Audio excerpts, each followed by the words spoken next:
Robert, tu es ici aujourd'hui en tant que président du CLD Abitibi, donc le Centre local de développement Abitibi.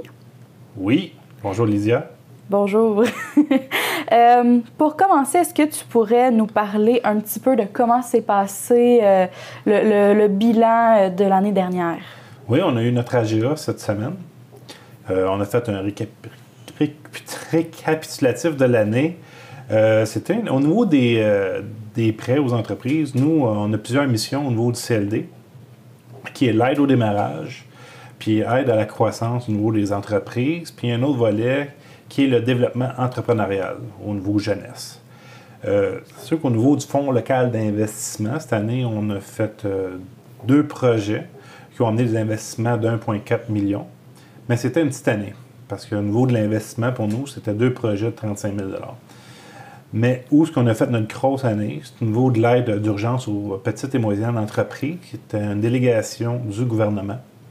Alors, on cumule 2020-2021, c'est près d'1 14 000 $ qui étaient remis pour soutenir les entreprises. C'est souvent des entreprises, des commerces au détail ou en tourisme qu'on a soutenus pendant la période de la pandémie. Alors, puis de l'autre côté, on a aussi le programme qui est soutien aux travailleurs autonomes, où on a fait 11 projets. En temps normal, on en fait 7 à 8 par année, puis là, on a eu 11 projets. Fait que la pandémie a remis en question certaines personnes qui avaient peut-être un profil entrepreneur qui sommeillait en eux, fait qu'ils ont voulu partir le projet. Fait que le soutien aux travailleurs autonomes permet d'avoir une année de l'équivalent à peu près de l'assurance chômage, mais permet de se concentrer sur son projet d'entreprise. Puis ce projet-là, il a été offert à 11 personnes? Oui, c'est 11 entrepreneurs qui ont voulu se partir en affaires. Alors, il y a tout le soutien qu'on fait, toute la démarche au niveau d'établir le projet d'affaires, l'aide aux états financiers, au budget, tout au niveau du plan d'affaires. C'est plus comme à l'époque où on faisait des gros plans d'affaires avec des recherches de marché en tant que tel, mais c'est juste au niveau de structurer la démarche de démarrage. Pourquoi maintenant c'est plus simple un peu? Pourquoi avoir retiré un peu cette grosse recherche-là? Oui, bien parce qu'à l'époque, on faisait des gros plans d'affaires. Ouais. Maintenant, le promoteur il en fait une partie. Nous autres, on fait de l'accompagnement. On fournit certaines études générales, ce qu'on appelle des données primaires.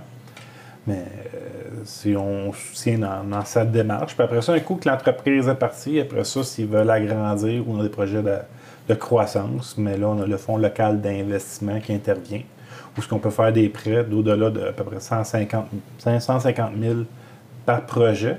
Mais souvent, on est en partenariat avec d'autres acteurs de développement économique, soit les banques ou la SADC, qui offrent aussi une portion de prêt. Fait comme ça, on peut lever des montants. Là, aujourd'hui, là, on avait une entreprise là, où notre partie, on mettait un montant, mais le prêt global là, était proche d'un demi-million de dollars. OK. Donc, c'est beaucoup d'argent qui est mis en jeu. Oui, avec le Fonds local d'investissement. Puis on a le Fonds local de solidarité, qui est en partie une enveloppe qui vient du Fonds Solidarité. Puis avec les 2 enveloppes, là, on peut aller jusqu'à 300 000 $. Fait que nous, au niveau du CLD, la façon que ça fonctionne, quand l'entrepreneur appelle au CLD, il est pris en charge par les gens de la permanence. Après ça, le dossier est soumis au comité d'investissement qui fait l'analyse, puis après ça, bien, qui est soumis au conseil d'administration pour approbation. Puis l'analyse, elle porte sur quoi exactement?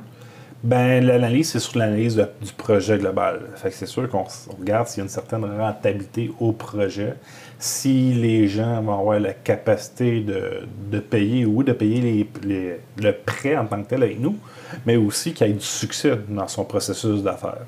Fait que c'est tout l'ensemble de l'entreprise qui est analysé, puis aussi, bien, des projections futures. On regarde, là, est-ce que c'est pérenne dans le temps? Est-ce que le projet se tient globalement? Fait que c'est toute cette analyse-là qui est faite. Ce que j'ai vu aussi, c'est qu'il y avait 161 promoteurs qui ont sollicité le CLD, Oui. dont 61 femmes. C'était 55 en 2020, donc on voit une augmentation de la participation des femmes dans le milieu entrepreneurial. Oui, on a de plus en plus de femmes qui osent se lancer en affaires, puis c'est une bonne nouvelle.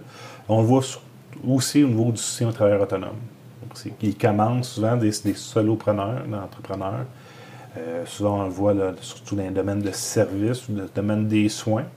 Mais il y en a de plus en plus de femmes là, qui commencent à avoir des beaux projets. On a le volet relève qui fait partie du FLI aussi. Pour tout entrepreneur de 40 ans et moins, on fait un prêt. Ça peut aller jusqu'à 35 000 avec un taux d'intérêt qui est hautement avantageux pour se partir en affaires ou pour obtenir 25 % des parts dans une entreprise. Parce que c'est peut-être pas nécessairement des projets qui partent de zéro, mais on fait beaucoup d'acquisitions là, présentement là, au niveau de nos prêts. Là.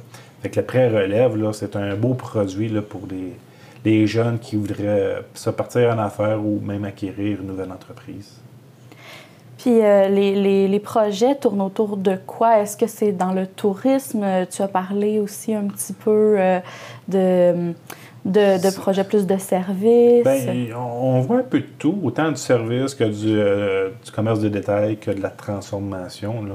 On a soit au niveau de la construction, on a beaucoup d'entreprises qui travaillent autour du domaine forestier aussi, ou des sous-contracteurs au niveau minier aussi qui viennent nous voir. Là. C'est sûr que la pénurie de main-d'œuvre peut refroidir certains, mais d'un autre côté, il y en a plusieurs qui décident de faire le saut puis de se lancer.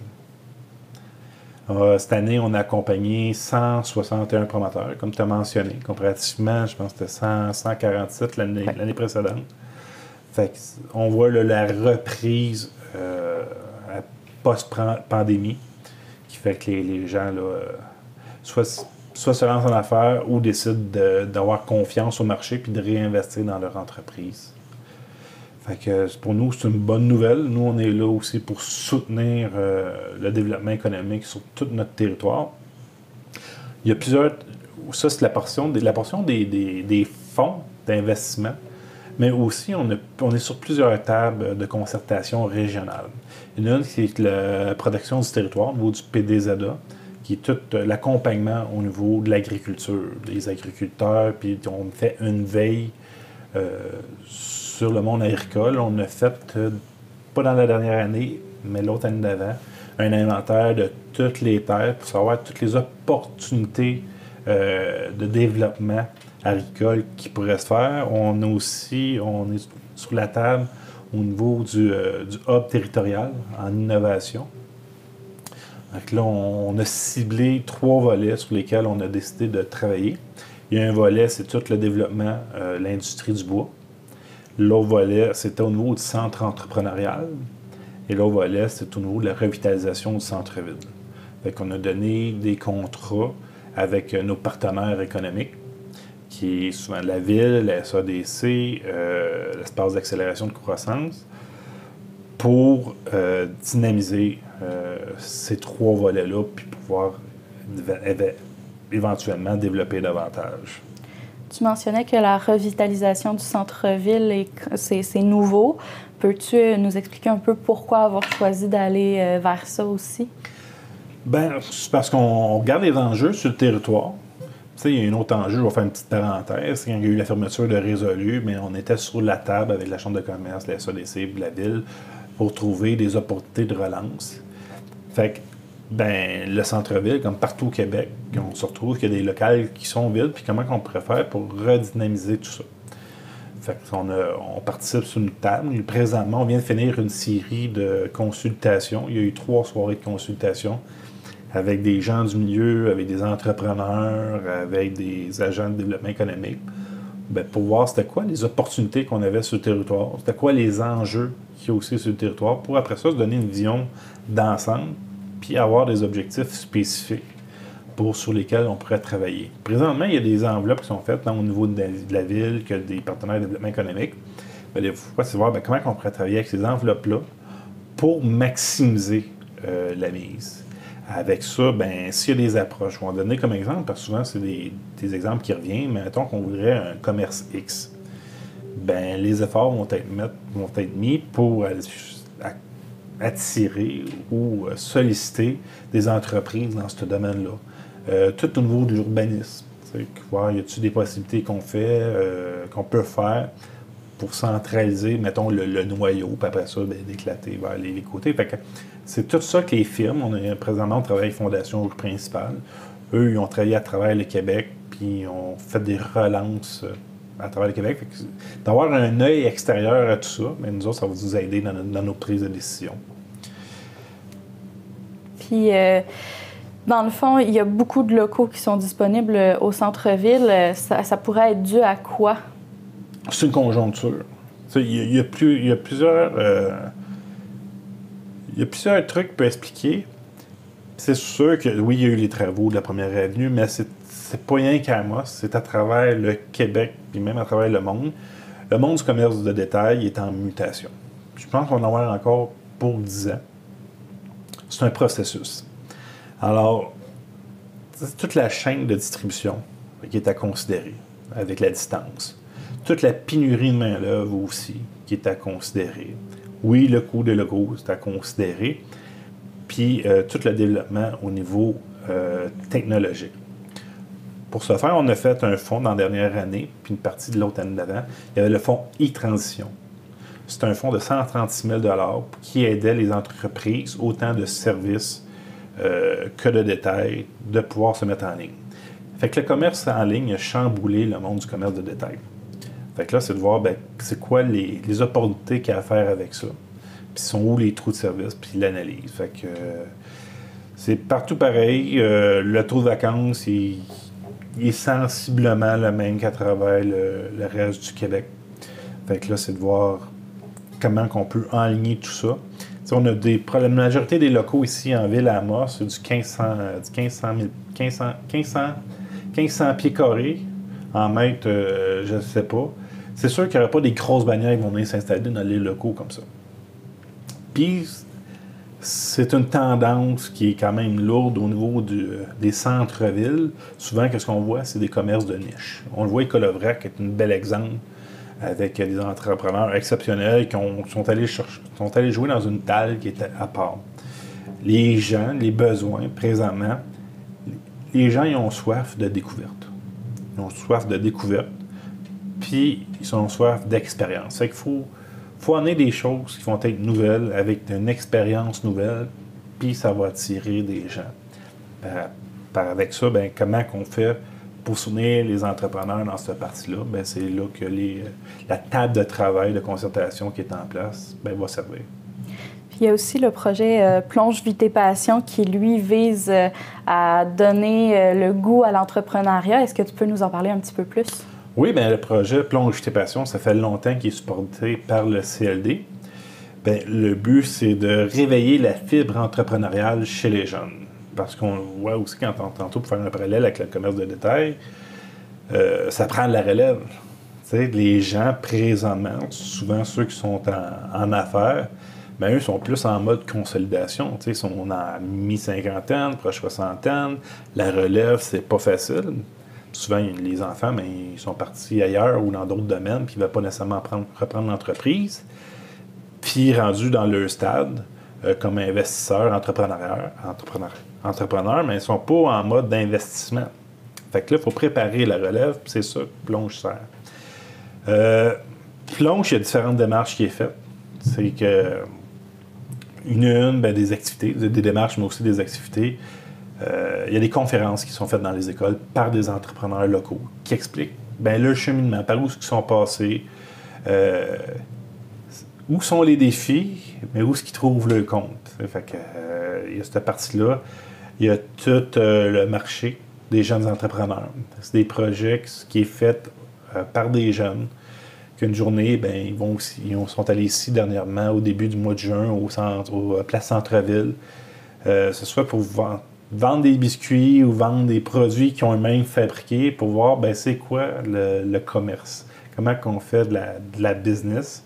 Fait que ça lui met un pied un peu dedans. C'est sûr qu'avec la pandémie, on n'a pas pu le faire, mais il y a toute la partie de simulation d'entreprise qui est vraiment très intéressant, qui plonge, c'est vraiment immersif au niveau des jeunes qui travaillent en équipe. Puis là, ils ont des décisions à prendre, puis c'est mis dans une machine qui va simuler les décisions. Fait qu'après ça, ben, tu opères autant la production que de la force de vente. La force de vente qui est la publicité, les vendeurs, tout le niveau du contrôle des coûts de production. Fait que c'est quelque chose qui est quand même très intéressant. Mais là, on essaye de vraiment avoir ciblé avec le post-pandémie là, les jeunes là, de fin secondaire, début cégep, pour essayer de les attirer, là, que ce soit moins vague, que ce soit plus concret. Là, c'est vraiment notre objectif qu'on s'est donné pour les 2 prochaines années.